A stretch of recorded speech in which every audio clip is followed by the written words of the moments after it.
That's not the only reason why religion is a problem. It's a problem principally because it is man-made, because to an extent it is true, as the church used to preach when it had more confidence, that we are, in some sense, originally sinful and guilty. If you want to prove that, you only have to look at the many religions that people have constructed to see that they are indeed the product of an imperfectly evolved primate species, about half a chromosome away from a chimpanzee, with a prefrontal lobe that's too small, an adrenaline gland that's too big, and various other evolutionary deformities about which we're finding out ever more. A species that is predatory. A man is a wolf to man, homo homini lupus, as has well been said. A species that's very fearful of itself and others and of the natural order. And above all, very, very willing, despite its protestations of religious modesty, to be convinced that the operations of the cosmos and the universe are all operating with us in mind. Make up your mind whether you want to be modest or not. But don't say that you are made out of dust, or if you're a woman, out of a bit of rib, or if you're a Muslim, out of a clot of blood, and you're an abject sinner born into guilt. But add, nonetheless, let's cheer up. The whole universe is still designed with you in mind.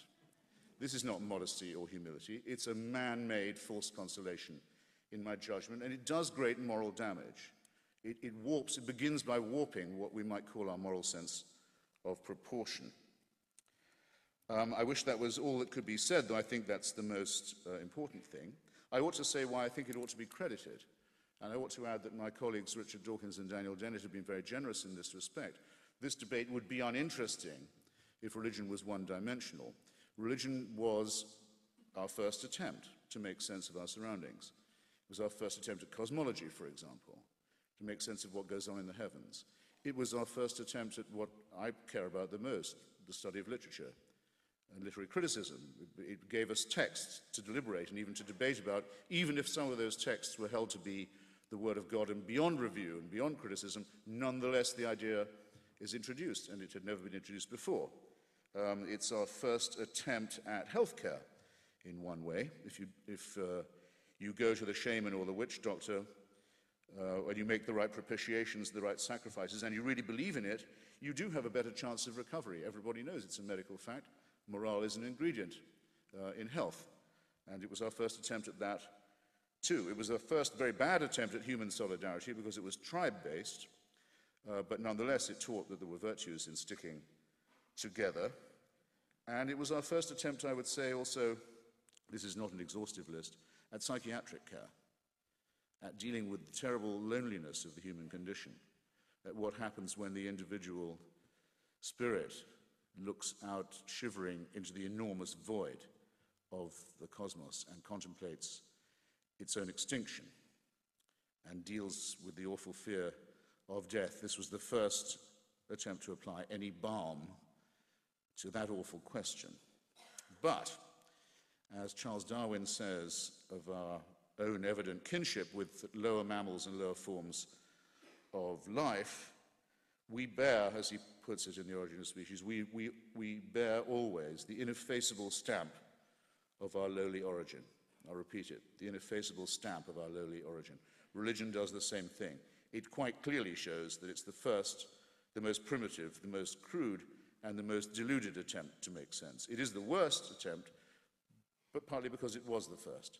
So the credit can be divided in that way. And the worst thing it did was to offer us certainty, to say, these are truths that are unalterable, they're handed down from on high, we only have to learn God's will and how to obey it in order to free ourselves from these dilemmas. That's probably the worst advice of all. Heinrich Heine says that if you're in a dark wood on a dark night and you don't know where you are and you've never been through this territory before, you may be well advised to hire as a guide the local mad, blind old man who can feel his way through the forest, because he can do something you can't. But when the dawn breaks and the light comes, you would be silly if you continued to operate with this guide, this blind, mad old man who was doing his best with the first attempt. To give you just two very contemporary examples, to have a germ theory of disease relieves you of the idea that plagues are punishments, that the church used to preach. that plagues come because the Jews have poisoned the wells, as the church very often preached, or that the Jews even exist and are themselves a plague, as the church used to preach when it felt strong enough and also was morally weak enough and had such little evidence. You can free yourself from the idea that diseases are punishments or visitations.